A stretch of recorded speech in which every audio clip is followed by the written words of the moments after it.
Hai, halo. Selamat pagi. Kembali di perkuliahan MOC FMIPA Universitas Indonesia dalam mata kuliah pengantar ilmu kebumian. Kali ini kita masuk ke materi yang ketujuh, yaitu tentang gunung berapi dan aktivitas magma yang lainnya. Mungkin sudah familiar ya, di Indonesia banyak sekali gunung api yang ada di Indonesia. Kita tahu di Jawa saja sangat banyak ya gunung-gunung api, ada Gunung Bromo, Gunung Semeru, ada Gunung Slamet, ada Gunung Arjuno, Welerang, kemudian ada Gunung Sumbing, kemudian ada Gunung Salak, ada Gunung Gede, ada Gunung Galunggung, dan masih banyak lainnya. Nah, sekarang kita coba mempelajari lebih detail terkait tentang gunung api. Oke, yang pertama, untuk bagian yang pertama kita akan pelajari bagaimana sifat alamiah dari erupsi vulkanik atau gunung api. Nah, jadi ada beberapa faktor yang menyebabkan kok ada perbedaan erupsi antara gunung A dengan gunung B dengan gunung C atau gunung C ya, gunung E. Nah, itu kenapa? Nah, ada beberapa faktor sebenarnya yang menyebabkan terjadinya perbedaan. Yang pertama adalah dari komposisi magma. Yang kedua adalah dari temperatur atau suhu dari si magma. Yang ketiga adalah dari kelarutan gas yang ada di dalam magma tersebut. Nah, kemudian kita juga mengenal ada viskositas atau kekentalan. Jadi viskositas tadi adalah bagaimana kita mengukur untuk material ini resisten nggak terhadap aliran. Kemudian yang mempengaruhi dari viskositas, yang pertama tadi temperatur. Semakin panas magma, maka dia semakin cair. Nah, kemudian untuk komposisinya, maka ketika dia tinggi akan silika, maka viskositasnya akan kental. Contohnya adalah lava-lava yang berjenis riolitik. Riolitik itu mirip-mirip seperti komposisi dari granitik, namun dia sifatnya adalah yang ekstrusif atau yang dia adalah yang afanitik, yang dia butirannya tidak terlihat atau mineralnya tidak terlihat. Kemudian kalau untuk yang low silika, ini dia lebih fluid. Nah, contohnya adalah yang basaltik lava. Basaltik itu kalau untuk yang paneriknya adalah gabbro. Kemudian di sini juga ada yang kita sebut sebagai gas yang terlarutkan atau terdissolve ya. Nah, utamanya merupakan uap air dan karbon dioksida. Yang kemudian gas tersebut akan meluas atau semakin banyak dekat dengan permukaan. Kemudian fan ataupun urat ya, ini mulai terbentuk atau terbuka di permukaan ketika molten rock atau campuran batuan ini ya, batuan adukan ya, batuan yang tercampur di magma tersebut dan gas ini mulai teriris ke permukaan. Kemudian ini akan menyediakan adanya gaya untuk bisa menyebabkan lava bisa keluar ke permukaan. Nah, bedanya apa sih Pak lava sama magma? Jadi kalau lava itu adalah magma yang sudah keluar dari permukaan. Terus bedanya dengan lahar apa Pak? Kan sama-sama aja tuh. Nah, ini yang sedikit keliru. Lava itu adalah magma yang keluar ke permukaan yang masih origin, artinya belum tercampur apapun. Tapi kalau sudah tercampur dengan air, tercampur dengan material-material yang ada di permukaan bumi, nah itulah nanti yang kita sebut sebagai lahar. Kemudian tadi ya kedahsyatan dari erupsi itu berkorelasi atau berhubungan dengan semakin mudahnya gas itu keliris ke permukaan. Jadi ketika dia uh, lebih viskos ya magmanya, maka erupsinya akan cenderung lebih dahsyat. Contohnya apa? Contohnya ya erupsi-erupsi yang ada di Hawaii itu pasti tidak keras seperti model-model yang ada di Bromo ataupun di Semeru ataupun di Kelut yang bisa menghasilkan tipikal ledakan piroklastik yang cukup dahsyat. Atau mungkin yang paling terkenal adalah Gunung St. Helens yang ada di Amerika, yang juga cukup dahsyat ya ledakannya di tahun 1980-an. Nah ini ya tadi bagaimana komposisi magma ini bisa estimasi bentukan serta bagaimana tipikal dari letusannya.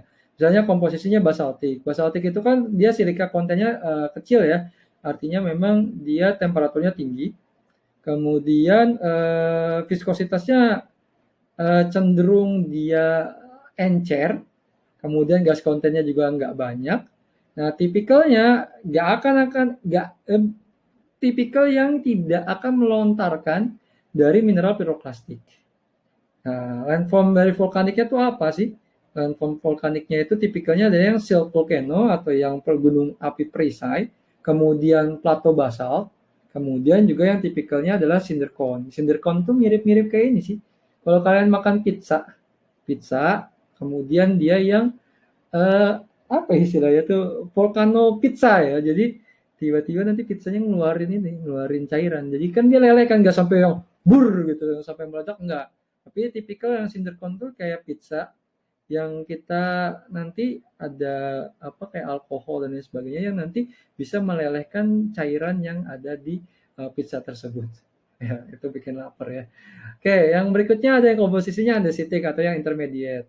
Nah, ini untuk yang viskositasnya dia tipe yang intermediate, gas kontennya juga yang menengah, tendensi to formnya juga intermediate, tipikalnya adalah yang composite cone. Jadi yang cone yang lebih besar ya bentukannya. Mungkin yang terakhir rheolitic, ini kontennya paling banyak adalah silika, viskositasnya sangat kental, gas kontennya sangat banyak, dan nanti erupsi piroklastiknya akan sangat besar. Makanya nggak salah di beberapa gunung nanti akan ada awan panas yang mungkin di Jawa dikenal sebagai wedus gembel. Nah, tipikal dari landformnya adalah pyroclastic flow serta adanya volcanic dome atau kubah vulkanik. Kubah vulkanik contoh yang paling dekat di kita di Indonesia ada di Gunung Kelut. Nah, ini ya tadi tukang lava flow. Untuk yang tipikal basaltik lava ya modelnya yang tipikal yang dia fluid atau cair. Nah, untuk yang lava dari basaltik ini ada dua. Yang pertama ada pahuhu, yaitu bentukannya model kayak tali ya di sini. Sedangkan yang satu lagi adalah lava yang dia bentukannya lebih membundar. Nah, yang paling banyak ya ada di bumi ini, maksudnya untuk yang tipikal pahuhu dan lava tuh ada di Hawaii. Kita punya ada Mauna Lea, ada Kilauea, tapi di Indonesia juga ada. Kalau kalian main-main ke Tahura Dago, Tahura Juanda, nanti bergeser ke arah Gunung Tangkuban, di sana kalian akan ketemu yang namanya lava dan ada beberapa pahuhu di beberapa spot atau beberapa lokasi yang mengindikasikan mungkin dulunya adalah tipikal dari si lava flow tipikal basaltik untuk di daerah Tangkuban Perahu. Kemudian untuk gasnya ini dari 1 sampai 5% dari total berat magmanya dan biasanya yang terperangkap ada uap air sama karbon dioksida. Ini tadi untuk yang pahuhu, jadi modelnya kayak tali tambang gitu. Jadi kayak ada berserat-seratnya gitu. Nah ini untuk yang AA flow. Jadi kalau mungkin bayangan kalian dulu kayak Gunung Merapi kan ada korban jiwa di tahun 2010 ya yang terperangkap di bunker karena awan panas. Tapi kalau untuk yang AA flow itu jangan bayangkan seperti itu. Dia cenderung karena dia cair, encer, maka dia nggak akan cepat kecepatannya. Jadi cenderung lebih lambat. Makanya nih orang-orangnya bahkan ada yang sambil bukan megang HP sih itu megang alat ya sambil mengukur kira-kira temperatur dan lain sebagainya. Yang berikutnya adalah material vulkanik. Nah, yang paling banyak yaitu adalah material piroklastik. Nah, material piroklastik itu adalah nama yang diberikan untuk partikel yang dihasilkan dari erupsi vulkanik. Nah, material yang terlontarkan selama erupsi ini ukurannya tuh dari yang sangat halus sampai yang agak kasar ya, tipikalnya dari yang very fine dark sampai volcanic ash, atau kurang dari 2 mm sampai ke beberapa yang yang besar nih ya. Contohnya nih, dia ada yang bom atau mungkin nanti ada blok yang terlontarkan. Kan bisa dibayangkan dulu kayak di sungai-sungai kok ada blok-blok batuan yang gede-gede banget. Nah, itu salah satu dari material dari piroklastik. Nah, ini untuk piroklastik material ada yang ash atau dust. Ini tipikalnya adalah debu, fine glassy fragment. Nah, ini jangan bayangkan debunya tuh kayak debu debu kayak orang mau tayamum, bukan seperti itu. Tapi debu vulkanik itu tipikalnya dia bentuknya kaca, pecahan fragmen. Artinya dia butirannya tidak membundar, tapi dia menyudut. Artinya kalau seandainya kalian menghirup dari volcanic ash, ya siap-siap aja paru-parunya bisa tersayat-sayat karena si pecahan dari kaca tersebut. Kemudian ada pumice. Pumice ini yang kita kenal sebagai batu apung ya. Nah, ini tadi ada udara yang masuk ke dalam lava. Kemudian ada lapilli. Ini ukurannya seukuran kacang walnut. Nah, kemudian ada cinder ya. Kalau cinder ukurannya kayak kacang tanah. Kemudian untuk yang partikel yang lebih besar, ini ada blok, ada yang bom. Nah, kalau untuk blok itu biasanya yang lavanya udah dalam bentuk keras. Nah, kalau untuk yang bom itu biasanya terejected dari lava panas, kemudian baru membeku di permukaan. Nah, berikutnya adalah dari tipe volcano atau tipe gunung apinya. Jadi di beberapa gunung api ini sebenarnya terdiri dari beberapa bagian. Ada yang kita sebut sebagai volcano atau gunung yang terbentuk dari lava ataupun material piroklastik. Kemudian ada juga crater atau kaldera ya, atau kawah, maaf. Ada kawah. Ini merupakan hasil dari runtuhan dari gunung api yang meletus. Atau bisa juga dari meteoric impact, juga bisa crater. Cuman lebih banyak hasil dari letusan gunung api dibandingkan hasil dari tumbukan meteorit. Kemudian ada juga conduit atau pipe, yang ini yang membuat saluran yang kaya akan gas dari magma ke permukaan. Nah, ini ya untuk pembagiannya, ini untuk lavanya yang sudah keluar, magma yang keluar dari permukaan. Ini adalah pipa yang mengalirkan magma ke permukaan, ini vein, di mana urat ini ataupun jalur ini yang membuat si magma bisa mengalir ke permukaan. Kemudian ini ada crater atau kawah yang membuat produk ataupun hasil dari letusan dari gunung api. Ini untuk yang berplastik material.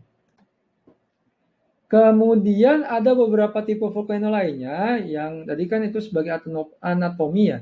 Nah, ini ada yang tipikalnya adalah shield volcano atau gunung api perisai. Nah, ini adalah gunung api yang mirip perisai gitu. Jadi dia tipikal yang datar bentukannya dan tersusun atas dari lava basaltik. Kemudian ada juga yang cinder cone. Cinder cone itu adalah gunung api kecil ya, yang terbentuk dari erupsi atau material piroklastik yang terlontarkan dari single vein atau saluran single atau saluran tunggal. Ini ada yang cirinya, yang pertama adalah dia biasanya agak runcing ya untuk slope-nya, kemudian ukurannya kecil, kemudian nggak banyak yang dihasilkan di cinder cone, atau di bumi ini nggak banyak cinder cone. Ini shield volcano ya, tadi dia bentukannya kayak perisai di sini. Jadi untuk yang cinder cone bentukannya kayak cone, kayak kerucut, dia kayak apa ya, kayak cone es krim dikebalikin. Nah itu mirip-mirip kayak nasi tumpeng, terus nanti tiba-tiba tumpeng tersebut bisa ngeluarin cairan. Nah, itu mirip banget kayak cinder cone. Kemudian yang berikutnya ada composite cone. Jadi composite cone ini adalah gunung api yang tersusun atas campuran antara aliran lava dengan material piroklastik. Biasanya berada di Samudra Pasifik ya, tapi nggak selalu.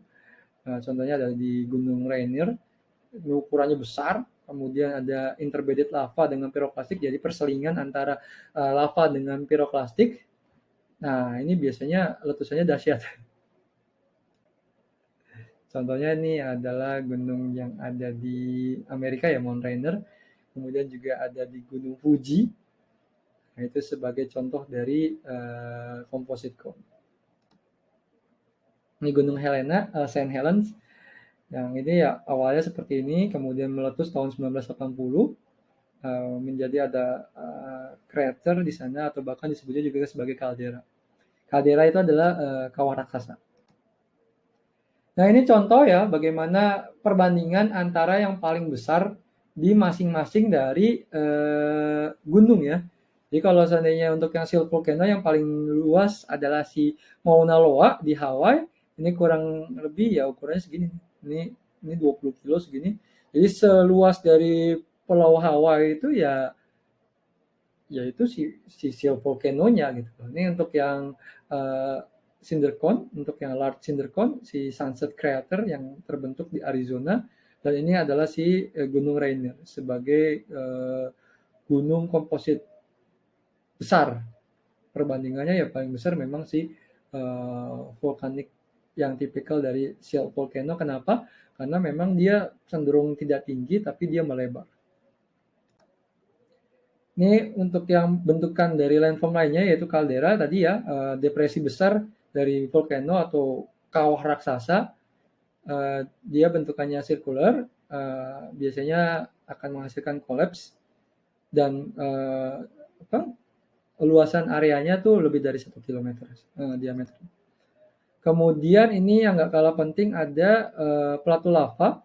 Jadi ada basaltic lava yang terekstrusi dari beberapa fragmen ya, beberapa rekahan kerak yang kita sebut sebagai fissure. Nah, ini banyak nih. Ini kalau kalian lihat nanti di film Up ya, yang mungkin teman-teman bisa lihat, itu salah satu contoh dari batu basalt di Kolombia. Oke, mungkin dicukupkan untuk materi hari ini.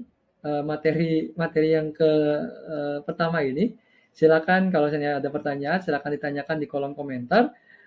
Jangan lupa untuk quiz baik di idols ataupun di emas untuk mengetahui seberapa paham kalian terhadap materi ini.